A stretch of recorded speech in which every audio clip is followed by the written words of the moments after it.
घर वालों की नजर में उसे मरना था, इसलिए इंस्टाग्राम पर हमशक्ल वाली लड़की को खोजा, फिर 50 चाकू मारे। उसे गुमनाम जिंदगी गुजारनी थी, इसलिए हमशक्ल वाली लड़की को खोजकर मर्डर कर दिया। जर्मनी में ब्यूटिशियन के मर्डर की अजीब कहानी।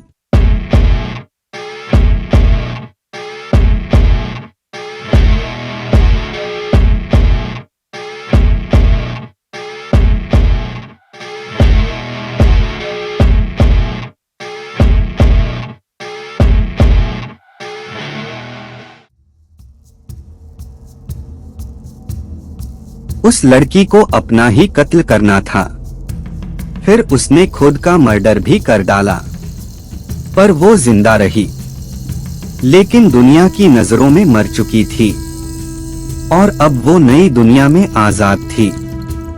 अब वो गुमनाम जिंदगी जी रही थी, पर मरने वाली लड़की की मौत अब पहेली बन चुकी थी। लेकिन जब इस पहेली से पर्दा उठा तो मरने वाली जिंदा हो चुकी थी और एक लड़की की बेवजह मौत हो चुकी थी। मरने वाली लड़की का कसूर बस इतना था कि वो हमशक्ल थी।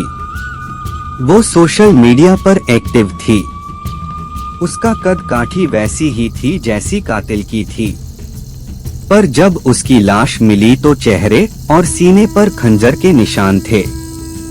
एक या दो नहीं बल्कि 50 से ज्यादा बार चाकू से मारा गया था। ऐसा लगता था कि जैसे उसकी हत्या किसी पुरानी रंजिश में बदला लेने के लिए की गई हो। लेकिन इस मर्डर मिस्ट्री पर से जब पर्दा उठा तो मामला ही कुछ और निकला।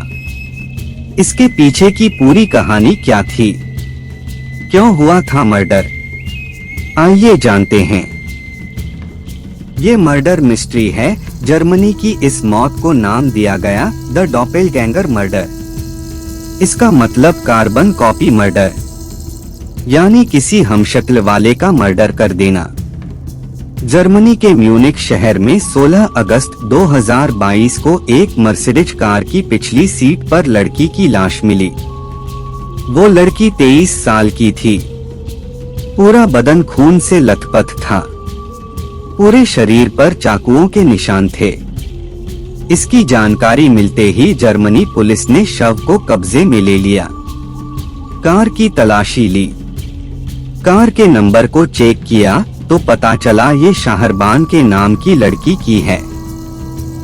उसके घर वालों से बात हुई।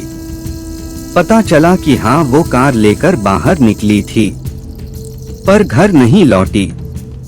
उसके देखकर शुरुआत में यही लगा कि शाहरबान की बेरहमी से हत्या की गई है।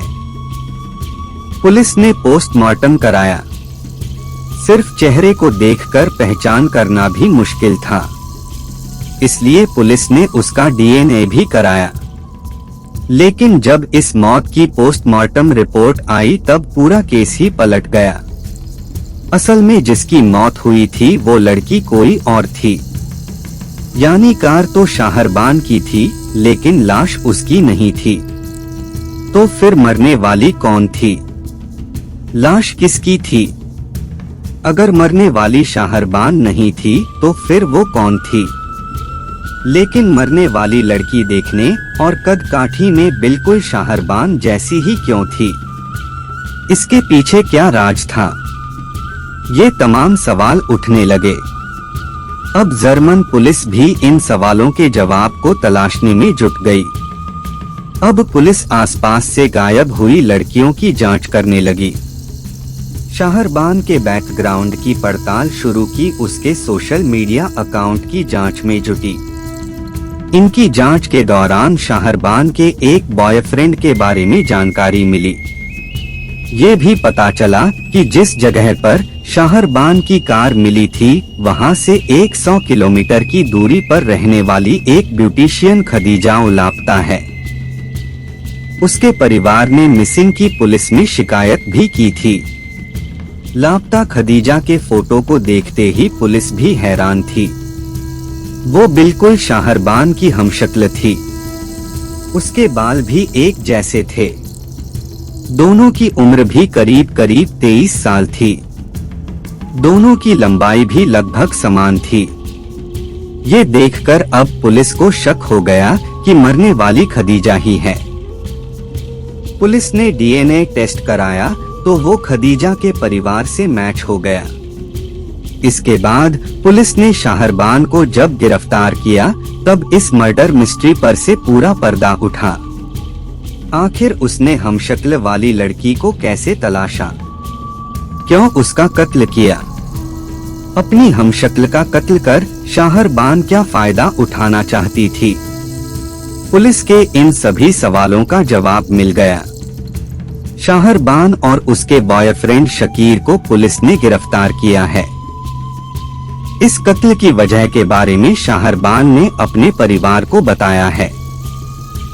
असल में उसके परिवार में पिछले काफी समय से तनाव चल रहा था। इस तनाव से वो किसी तरह से बाहर आना चाहती थी। वो अपना घर भी नहीं छोड़ पा रही थी। इसके चलते उसके बॉयफ्रेंड से भी रिश्ते खराब हो रहे थे। इसलिए शाहरबान ने सोचा कि मुझे खुद को मारना होगा। अगर मैं मर गई तो हमेशा के लिए परिवार से दूर चली जाऊंगी।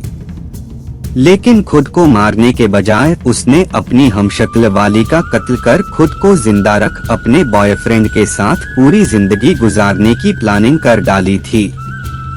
लेकिन इस सनसनीखेज वारदात को अंजाम देने के लिए उसे अपने जैसी एक लड़की की तलाश थी, जिसकी उम्र और कद काठी उसकी जैसी ही हो। शाहरबान के बाल लंबे और स्ट्रेट थे, इसलिए उसने ऐसी बाल वाली भी चाहिए थी।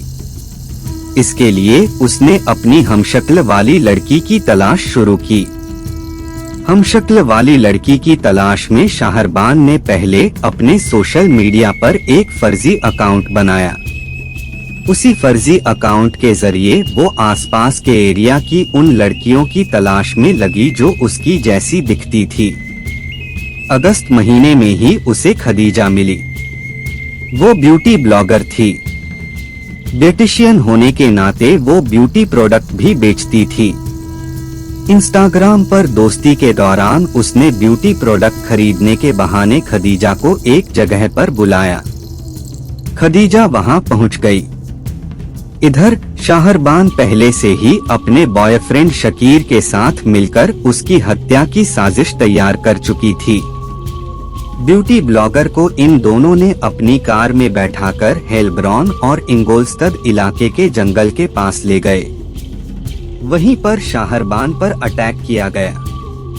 इन दोनों ने पहले से चाकू रखा हुआ था।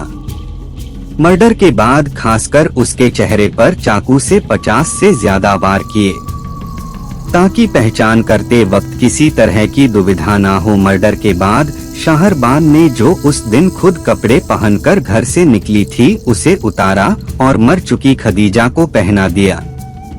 इसके बाद पहले से लेकर आई दूसरे कपड़े को पहनकर अपने बॉयफ्रेंड के साथ कार छोड़कर भाग निकली।